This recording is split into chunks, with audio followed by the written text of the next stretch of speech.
할렐루야. 참 여러분 참 보면 2025년까지 건강하고 강건하게, 물론 때로는 마음의 연약함도 있고 또 마음이 무너질 때도 있었지만 오늘 이 자리에 나오신 거 딱 보니까 참 대단들 하십니다. 어쩌면 여러분들의 인생은요 참 버티는 인생이었을런지도 모르겠습니다. 직장에서는 사람으로 말미암아 버텨야 됐고 또 관계 속에서도 버텨야 했으며, 가족에게는 부모나 아니면 자녀라는 이유 하나로 넘어지지 않고 쓰러지지 아니하며 굳건히 서야 됐기 때문이죠.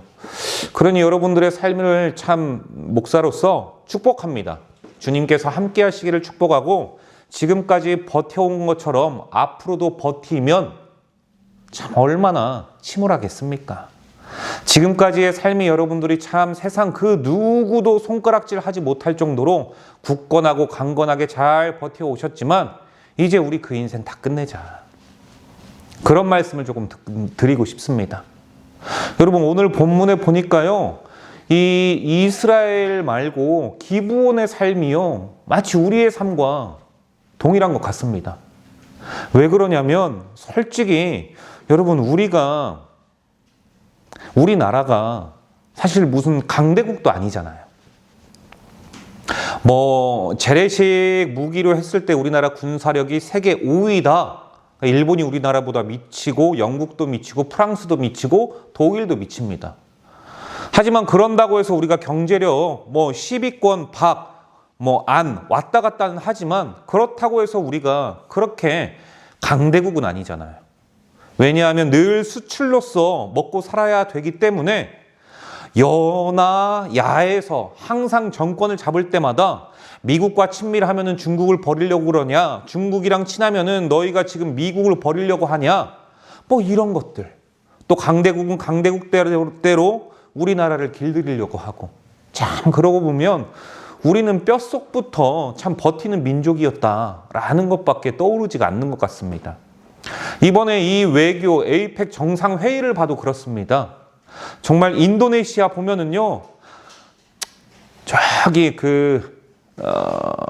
성교 중앙교회 목사님 말처럼 한볼택이 올리고 싶은데 그럴 수 없잖아요. KF-21이라고 하는 전투기 우리나라와 합작해서 만들기로 했거든요. 그런데 여러분, 1조 7천억 원을 분담금으로 내기로 했는데 차일피일 미루더니 7천억만 내고 나머지 기술을 달라고 합니다. 그리고요, 어떻게 되는지 제가 그 이유로는 모르겠지만 그쪽에 전투기를 만드는 사람들, 그러니까 박사들이나 그쪽 계통 사람들이겠죠, 불러가지고 USB에다가 이 설계도를 유출하려다가 우리나라에 걸린 거죠. 그러니까 이런 것만 봐도 아직까지도 공동 분담금으로 해서 개발하기로 한 전투기가 실제로는 우리나라가 다 만들었어요. 그리고요, 전 세계에서 이런 유례가 없대요. 1000회, 2000회 이상 시험 비행을 하면서 단 한 번도 고장난 적이 없대요. 그러니까 전 세계에서 놀라는 겁니다. 그러니 세계에서 방산의 강대국이라고 하는 모든 나라들이요, 이제는 쌍심지를 켜고 보는 거예요. 더 옥죄어 오는 거죠. 미국도 이 기술 주겠다 하더니 아예 주지도 않으면서 우리나라는 혼자 그거 다 개발하고요. 그러니까 참 대단한 민족인 것 같아요. 어디 하나 손 벌릴 데 없는데도 불구하고, 그럼에도 불구하고 자신들 혼자 그냥 꿋꿋이 버티면서 이겨나가는, 마치 개천에서 용나는 모습이 우리나라의 모습인데, 그런데 이 모습이요, 크게는 나라의 모습이지만 더 축소해서 보면은요, 제 세대가 아니라 저희 윗세대, 그 윗세대의 부모들의 모습이에요. 사실 그 저희의 부모들 세대의 가정이 얼마나 윤택하고 얼마나 넉넉한 삶을 살았을까요? 오죽하면 세상말로 보릿고개라고 이야기를 했을까요? 피죽도 못 먹는 나, 오죽하면 가방 살 돈이 없어가지고 책보 메고 다니고 고무신 신고 다니고. 그러니까 그분들의 그러한 노력, 아무것도 없는 데에서 개천에서 용나겠다라고 하는 그 버티는 인생, 그 인생 때문에요, 오늘날 우리나라가 세계 열강에서 다 우겨싸임은 당하고 있지만 그럼에도 불구하고 줄타기 외교를 하면서 지금 세계에서 콧방귀 꽤나 끼고 있다. 이거는요, 여러분 무시하지 못합니다. 그런데 오늘 본문을 쭉 보니까요, 이 기브온의 삶이 그래요. 기브온이요, 여러분, 오죽했으면 거짓말 해가지고 우리 9장에서 봤잖아요. 이스라엘한테 가가지고 옷 해진 거, 가죽 부대 신발 단 거, 막 먹을 그 떡빵, 그거 곰팡이 핀 것처럼 해가지고는 우리 저 먼 데에서 왔으니까 우리랑 화친 맺자 해가지고 그 화친의 조약을 이끌어냅니까? 오죽하면 더 이상 못 살겠다는 거 아니겠어요? 이스라엘 소문은 들었지. 저기 에글론이라는 왕도 있지. 그들뿐만이 아니라 계속해서 이리 치이고 저리 치이고 마치 우리나라와 같이 뭐 1000회 이상 공격을 받은 우리나라라고 이야기를 하잖아요. 그러니 그들이요, 여러분 참 보면요, 참 불쌍합니다. 늘 강자들 틈 안에서 끼어 살았어요. 그렇게라도 해서 거짓이라도 말해가지고 이스라엘한테 보호받고 싶었던 거예요.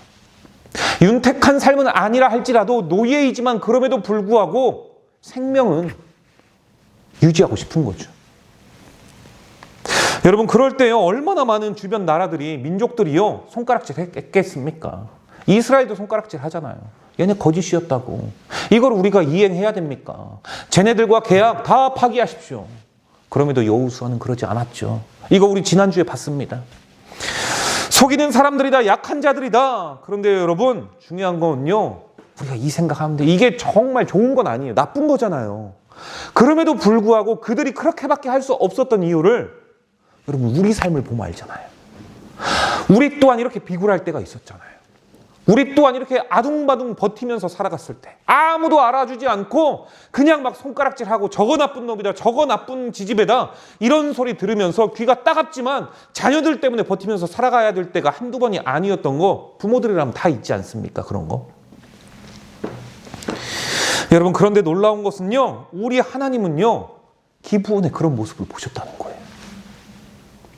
우리 하나님께서는요, 그들이 속인 것보다 오죽하면 얘네들이 살고 싶었을까? 오죽하면 그렇게라도 해서까지 목숨을 유지하고 싶었을까? 그러니까요, 그 거짓 속에서 하나님은요, 그들의 인생의 여정 가운데에 날마다 도사리고 있는 그들의 두려움을 보신 거죠, 우리 주님. 저도 자녀를 키우는 입장에서요, 저희 자녀들이 잘못할 때면요, 이틀 전에도 우리 아들, 딸이 혼났어요. 이유는요, 어제 혼났어요. 이유는요, 우리 딸이요, 자기 사촌동생 이렇게 때렸어요. 그 사촌동생이요, 집 와가지고 이모부 하면서 막 우는 거예요. 그래서 제가 얼른 뛰어들어가서 누리를 딱 앉혔습니다. 누리야, 사람이 사람을 어떻게 때릴 수 있어? 그거 정말 잘못된 거야. 닭똥 같은 눈물을 뚝뚝뚝 흘리면서 혼나지 아니하기 위해서 그 긍휼의 모습을 보는데요, 참 더는 말은 못합니다. 그리고요, 제가 이제 문 닫고 나왔죠. 그리고 나서 조금 있다가 이제 방을 똑똑똑 두드렸어요. 소리가 없어요. 문 잠겨 있고. 아무리 두드려도, 우리 아내가 두드려도. 그래서 여러분, 요즘에는요, 젓가락 쑥 넣으면은 그 홈에 문이 탁 열립니다. 그거 열고 딱 봤더니 애가 울다 잔 거예요. 울다 자고 있는 겁니다. 그리고 이렇게 안아가지고 안쓰러워서, 야, 우리 딸, 아빠가 우리 둘이 싫어서 그런 거 아닌 거 알지? 핑핑 하더니 엄마한테 가요. 그러더니 한 20분 정도 있다가 다시 저에게 오더니 이야기를 합니다. 아빠가 내 말 안 들었잖아. 나 동생 때린 적 없어. 같이 놀다가 내가 미끄러지면서 하율이가 머리가 찐 거야. 근데 아빠는 하율이가 때렸다고 그 말만 듣고 나한테 와서 뭐라고 했잖아. 그 이야기를 딱 듣는데요, 이 자식 빨리 말하지. 이 생각이 들더라고요. 어쨌든 여러분, 이 이야기뿐만이 아니라 자녀들을 키우다 보면은요, 혼나지 않기 위해서 자녀들이 하는 온갖 여러 가지 방법들이 있습니다. 부모님들한테 혼나지 않기 위해서. 여러분, 하물며 사람도 그럴진데 그 모습을 보면서 부모도 더 이상 뭐라고 못하는데 거짓으로라도 우리 아들, 딸들 혼나지 않기 위해서 그러는 거 다 한 번쯤은 겪어보셨잖아요. 사람도 자녀가 거짓말로 이야기를 하면은 막다른 골목에 막혔을 때는 더 이상 몰아치지 않는데, 제가 처음으로 사역했던 성교중앙교회의 최채한 목사님이 제가 이제 교육전도사를 끝내고 다른 교회로 부임하기 전에 저한테 하신 말씀이 있습니다. 나전도사님, 어디를 가든지 성도가 거짓말하면서 마지막으로 거짓말할 때, 그래서 막다른 골목길에 딱 들어섰을 때 그곳에서는 그냥 비켜주라고, 마지막까지 몰아세우지 말라고, 그렇게 이야기를 하셔요. 그게 아직까지도 마지막에 해주신 말씀이 뇌리에 남습니다. 그걸 지키면서 살아가는지는 모르겠지만 그 이야기가 저에게 남겨져 있는 거 보면은 그게 목회에 있어서 가장 중요한, 어쩌면 한 가지의 덕목이다라는 것으로 저에게 자리가 잡혔는지도 모르겠습니다.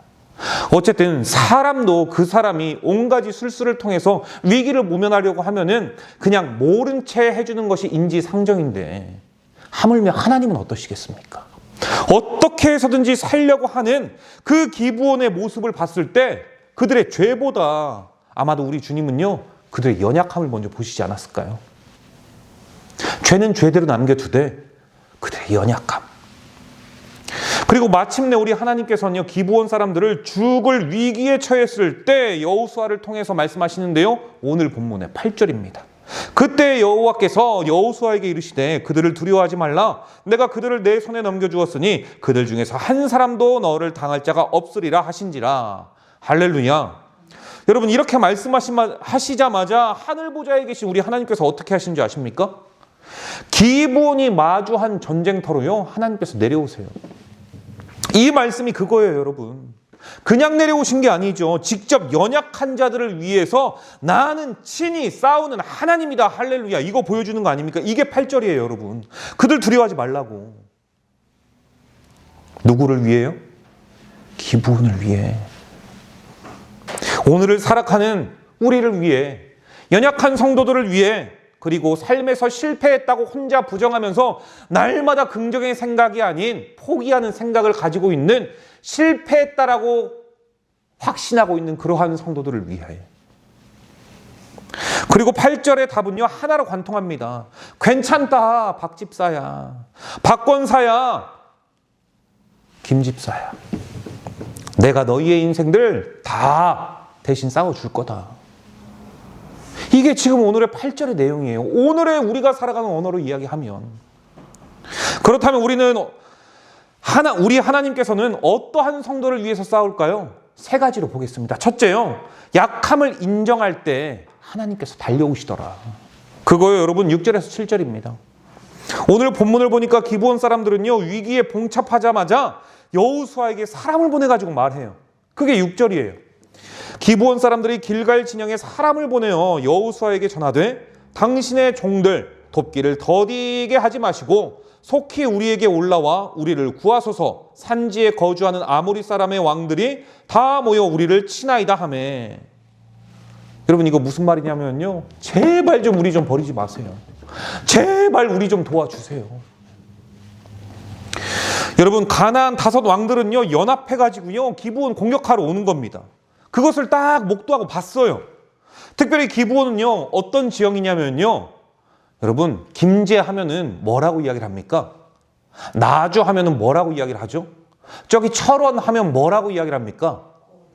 네, 고을, 평야. 김제 평야, 나주 평야, 철원 평야. 여기에 쌀들이 기름지지 않습니까? 여러분, 이 기브온은요, 평지예요, 평지. 그러니까 여러분, 여기는요, 아이성과 달라요. 여리고성과 다릅니다. 여리고성은 어떤 문으로 되어 있다고 했습니까? 성이 이중이라고 말씀드렸어요.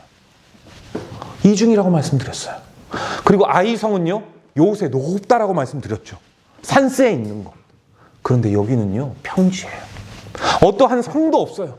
들어오면요 막아줄 어떠한 비빌 언덕이 없어요.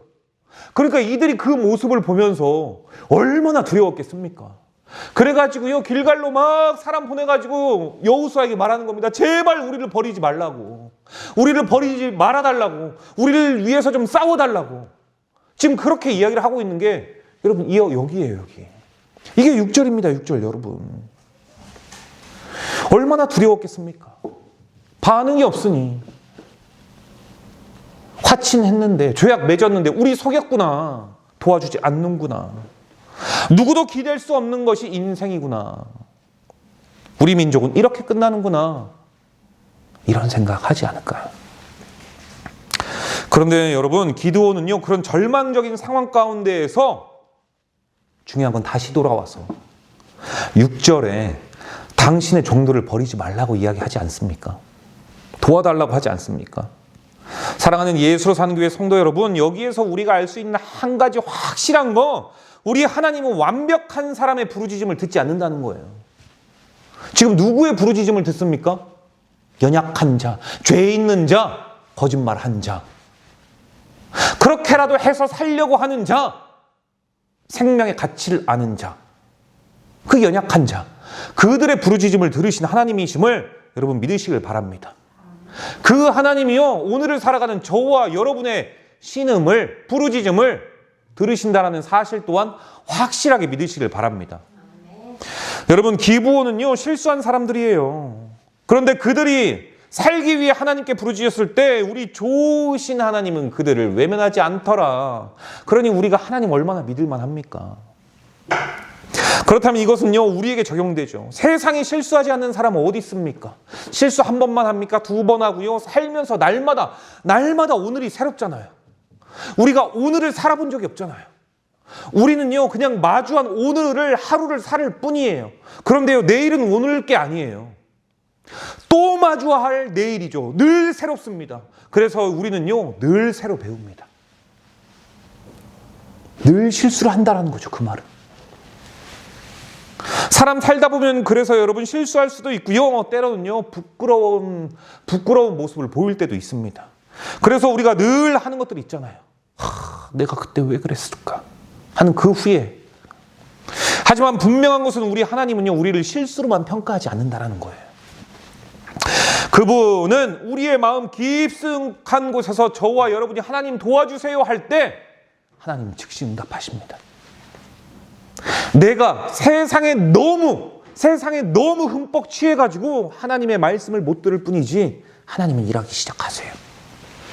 그러기에 사랑하는 성도 여러분, 저와 여러분의 약함은 패배가 아니라 오히려 하나님이 일하시는 통로다. 할렐루야.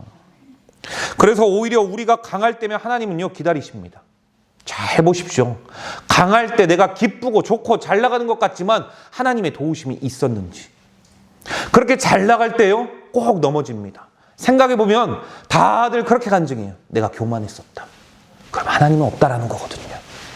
반면에 내가 무릎 꿇고 주님 도와주세요 말하면 이상하게도 납작 엎드리면 그때부터 하나님께서 일하시는 것들이 느껴집니다. 상황은 바뀌지 않지만, 나에게 주어진 환경은 그대로이지만 하나님께서 일하고 있구나, 이게 느껴져요. 몇 가지로요? 첫째, 말씀으로. 말씀은 읽을 때마다 날마다 마주했던 말씀인데 달라요. 둘째, 나의 근심과 걱정에 샬롬이 있습니다. 이제는 더 이상 그 환경에 매몰되지 않아요. 똑같은 환경이지만 샬롬이 있어요. 셋째, 그게 곧 성령의 인도하십니다. 여러분, 이 기브온은요 그렇게 도와주세요 하니까 여호수아가 밤새 걸어서 올라갑니다. 하나님은 지금도 저와 여러분의 기도를 들으시고 그 자리로 달려가고 있다는 사실을 여호수아서를 통해, 이 구절을 통해 우리에게 보여주고 계세요. 둘째, 하나님은 우리 대신 싸우시는 분이라는 것을요 8절과 11절에 말하고 있습니다. 여호수아는 즉시 군대를 이끌고 밤새 기브온을 향해 올라가는데요, 하나님은 그런 여호수아에게 말씀하세요. 8절이에요. 여호수아에게 이르시되 그들을 두려워하지 말라. 내가 그들을 내 손에 넘겨주었으니 그들 중에서 한 사람도 너를 당할 자가 없으리라 하신지라. 할렐루야. 여러분 이거 무슨 말씀인지 아십니까? 하나님이요 싸우시기도 전에 승리를 선포하신 거예요. 이거 왜요? 이미 그분은 싸우시기로 계획을 하셨기 때문에. 오늘 본문 10절인데요. 여호와께서 그들을 이스라엘 앞에서 패하게 하심으로, 그뿐 아니라 11절도 한번 볼까요? 하늘에서 큰 우박덩이를 아세가에 이르기까지 내리심에 그들이 죽었으니. 여러분 이것만 봐도 이거 누구의 전쟁이에요? 하나님 전쟁이죠. 명확하게 말하고 있죠. 칼로 죽은 자보다 우박으로 죽은 자가 더 많다고 해요. 하나님이 하신 건 칼이 아닙니다. 우박이었어요. 그러면 이거는 하나님의 전쟁이라는 거예요. 그렇다면 여러분 우리의 인생이 결국 내가 싸우고 있는 것 같지만 내가 싸우는 게 아니더라. 하나님이 싸우고 계시더라. 우리가 버티고 있는 것 같지만 실제로는 그 뒤에서 하나님께서 저와 여러분을 붙들고 계시더라. 좋으신 우리 하나님은 저와 여러분이 모르는 수많은 밤들 속에 친히 우리를 위해서 싸우셨습니다. 단지 저와 여러분은요, 그분의 싸우심이 우리 눈에 보이지 않을 뿐이에요. 여러분 생각해 보십시오. 우리 집사님, 권사님 쓰러지지 않고 여기 온 거, 그거 누구 덕이에요? 솔직히 생각해 보면 그렇죠. 하나님 덕이죠. 여러분들이 강해서가 아니죠. 믿음이 커서가 아니죠. 늘 제자들에게도 그랬잖아요. 이 믿음이 적은 것들아, 누가 믿음이 클 수가 있겠습니까? 우리의 믿음이 크지 않아요. 사도라고 이야기하는 제자들에게도 그런 말을 할지인데 우리가 무엇으로 우리의 믿음이 크다 작다 말할 수 있겠습니까? 여러분 하나님께서는요 그런 거 보지 않고 친히 싸워주셨기 때문에 하나님은 우리의 하나님이 되시는 줄 믿으시길 바랍니다. 우리 하나님께서 사람들의 말로부터 여러분들을 지금까지 지키셨고요, 환경이 무너지는 속에서도 저와 여러분의 마음, 심령을 붙들어 주셨으며, 저는요 이 하나님을 확실히 믿고요 만났습니다. 여러분들도 이런 하나님 만나지 않았습니까? 그러니 이 자리에 뿌리 내리고 있는 것이지요. 그래서 저는 누가 뭐라고 해도요 이런 하나님이 좋은 거예요. 저만 좋지 않잖아요. 여러분들도 좋잖아요. 이런 하나님 날마다의 삶에서 경험했으니까. 저는 그래서요 참 다윗이 대단한 것 같습니다. 다윗이 말하는 하나님을 부르는 그 비유에, 하나님을 비유하는 그 비유법들을 보면요 얼마나 많은지요. 그 하나님을 다 만나고 다 경험했으니까 다윗은요 하나님의 이름을 끊임없이 부를 수가 있는 거예요. 늘. 그리고 그게 진실이죠. 여러분 오늘 이 말씀을 통해서 이거 들으셨으면 좋겠어요. 김종엽 집사야, 너의 상황들, 너의 인생의 여정들 내가 다 알고 있고 너는 모르고 있었을지 모르겠지만 이날 이때까지 너가 힘들어할 때 함께 고통받으면서 같이 견디면서 살아왔다. 이 사실을 기억하실 수 있길 바랍니다. 그러니 삶에서요 너무 걱정 묵상하지 마세요. 걱정 묵상하면요 마귀가 좋아합니다. 하나님의 음성은 그 순간 들리지 않아요. 아무리 하나님께서 전지하시고 전능하셔도 우리를 강압 쪽으로 이끌고 가시진 않습니다. 하나님께서 우리에게 주신 최고의 복이 있는데 그것은요 여러분 선택이라는 거예요. 자유의 의지. 하나님은 우리를 멱살 끊고 나 믿어 그렇게 하시지 않아요. 우리의 선택을 존중하세요. 그러니 여러분 부정적인 것, 마귀가 좋아할 만한 것 그거 묵상하지 마십시오. 그러면요 하나님의 은혜는 더 이상 없습니다.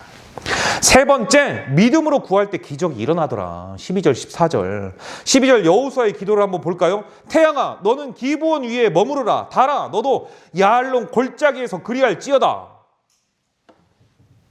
여러분 이 기도 여러분들 혹시라도 한번 해보셨어요? 해본 적 없으시죠? 여호수아는 대단한 겁니다. 이거요 하나님을 전적으로 신뢰하는 자가 할 수 있는 기도예요. 이게 어떤 기도냐면요 태양을 멈추는 기도이기도 하지만 동시에 시간을 멈추는 기도예요. 하나님을 확실히 믿고 하나님을 확실히 신뢰하니 여호수아는요 담대히 이러한 기도를 선포할 수가 있는 겁니다. 여러분 하나님은요 이 구절을 통해서 알 수 있는 것, 지금도 이렇게 하나님을 신뢰하는 자를 찾으신다라는 거예요. 그런데 우리가 살펴봐야 한 거, 여러분, 우리의 인생의 여정에도 이런 태양이 멈추는 것 같은, 시간이 멈추는 것 같은 그런 순간이 없었냐라는 것이죠. 모든 게 멈춘 것 같은 시간, 앞으로 가지도 못하고 뒤로 가지도 못하고 물러서지 못하는 그 시간, 저는요 딱 한 번 있었어요. 그게 언제인 줄 아십니까? 20몇 년 전, 바야흐로 군대 입영 통지서가 오고 훈련소 문 앞에 섰을 때, 이거 앞으로 가지도 못하겠고, 왜냐하면 이제 여기서 살아야 되잖아요.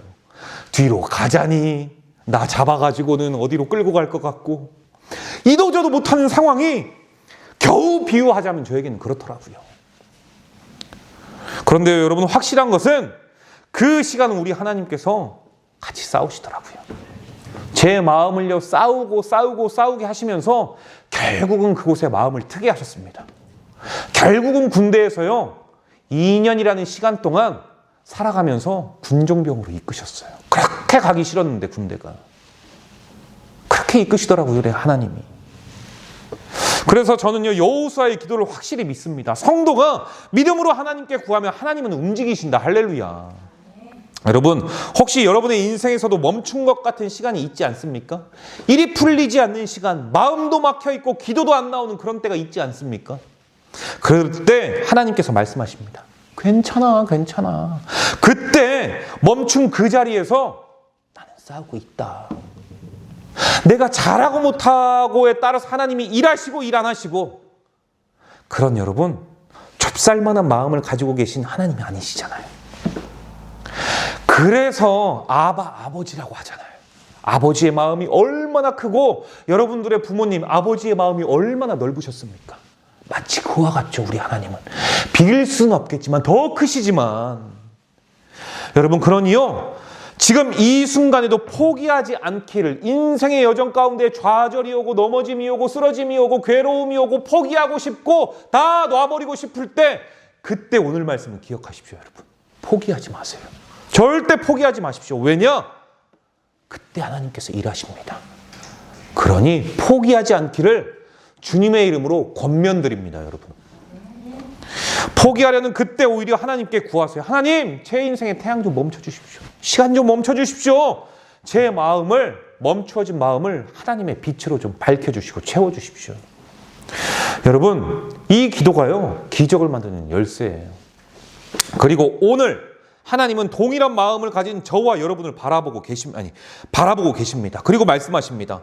너 여기까지 오니라고, 오늘 수요 예배에 오니라고 수고 참 많았다. 얼마나 외로웠는지, 얼마나 두려웠는지 다 안다. 이제 걱정하지 마라. 네가 한 건 찾아와서 이 자리에서 부르짖는 것뿐이었는데, 이제 네 싸움 내 싸움이다. 할렐루야. 이 하나님을 믿고 확신에 차며 내일은 암울한 것을 묵상하는 것이 아니라 하나님의 일하심을 묵상하며 하나님이 일하심을 바라보며 하나님이 오늘 내 삶의 기적을 이끄시는 그 모습을 직접 여러분의 영안의 눈을 통해 내일의 삶, 아니 이 문을 나가면서부터 하나님의 그 일하심을 목도하실 수 있는 저와 여러분 되시기를 주님의 이름으로 축복합니다. 기도하도록 하겠습니다.